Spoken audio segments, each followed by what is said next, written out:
All right, I've finished this work a day ago, and now I'm applying the finish with colored pencils. What I'm gonna do first is to lay out the base color with the marker that is most closely similar to the marker color that's on different parts of the character. So I'm gonna start with the skin, and I'm gonna apply this to it, this color to it first.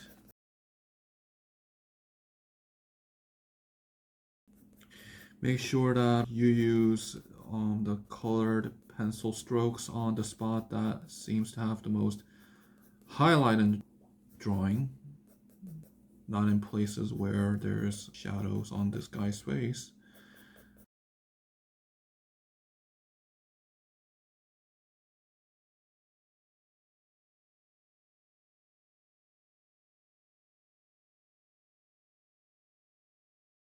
Alright, now that I've done filling out this guy's face with this yellow pencil, I'm going to move on to more contrasting colors like orange and red, and I'm going to apply it to the darker parts of this guy's face, especially where there's where this guy's hair is and where the glass is.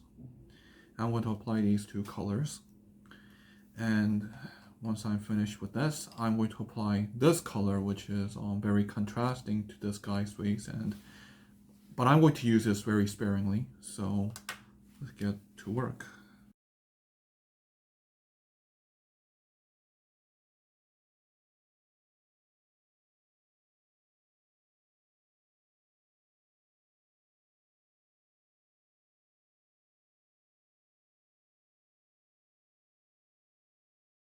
Okay, I recently got a criticism from my art tutor who is opposite of me, and she basically told me that I shouldn't be using linear lines such as this because I am drawing person's face, and since person's face is not flat but round, because there's all the fat and muscle in various fat and muscle in human face, you have to use curved gentle lines to put the shading on the character's face. So I'm going to apply that to the character.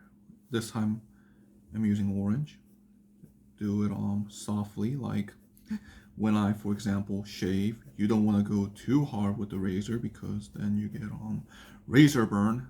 I got razor burn once, and trust me, that was not pleasant. So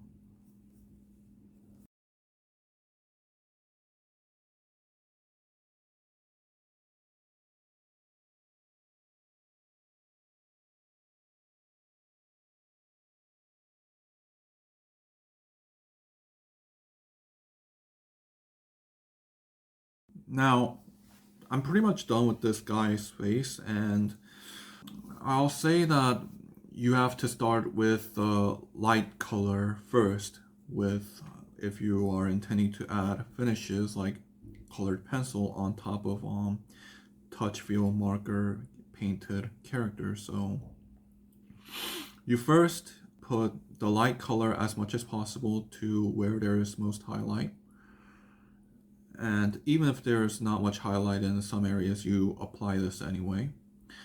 And once you've applied enough of this light color, you transition to more darker, more powerful colors, but you have to use less and less of these things because you don't want them to overpower the most light color, which is this color.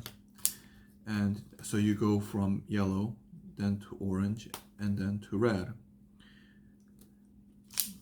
And after you finish with these three colors, you apply this, and this should be the last because it's the most contrasting color, and use them very sparingly. Otherwise, the overwhelming color is going to overwhelm this composition, and you don't want that. That's pretty much it.